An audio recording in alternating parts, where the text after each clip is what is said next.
Brian, you've just been confirmed as the new Scottish FA GD Performance School Manager. You've got great experience within the performance school system, but talk us through your new role.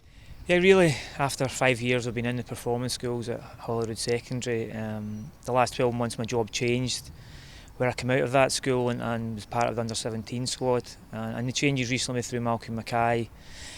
I'm now in charge of the 7 schools. It's something that I'm really looking forward to getting involved in. I know all the guys really well, obviously know the schools really well, and it's something that I'm looking forward to putting my own stamp on it and trying to improve the programme further.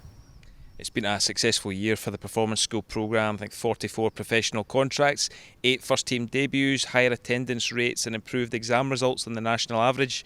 Must be a real pride in what's been accomplished so far. It is, and I think pride's part of it. You know, the coaches work incredibly hard every single day.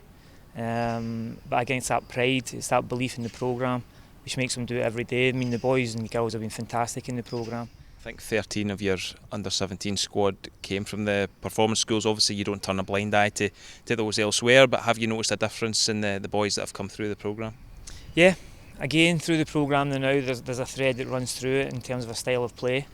We want these boys to pick up the habits on that style of play that can go all over Europe, play and win. Ultimately we want to win games, but we want to do it in a certain way.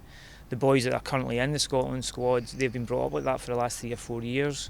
And when you've got a group of them in the squad, it's much easier for the head coach, because those players will also help the players that's coming in, and we will create this team ethos that again Malky's big on. And the performance schools will help that again, but we're absolutely not disregarding anyone in Scotland, but it's easier to integrate them into the squad because of the harmony that's already there. A lot of people now know about the performance school system, but for those that don't, can you maybe just explain the pros of it and where you see it going from here? The performance school programme, again, it started 6 years ago. We're now on our 7th intake. We've really got one massive school where we all think the same. It just so happens that it takes place in 7 different schools across the country, 7 different areas. The reason for that, again, is to try and get our most talented players into one school in their area, try and cut down the travel as much as possible so we can help the parents. But ultimately we're trying to take the best players in one area, bring them together every single day. Again, consistency is the key on these things. You want to train every day at a high level. And again, for us, the key thing is that we need to work in conjunction with our clubs. It's no surprise that the biggest success stories so far have came when there's been a real strong link between the performance schools and the clubs.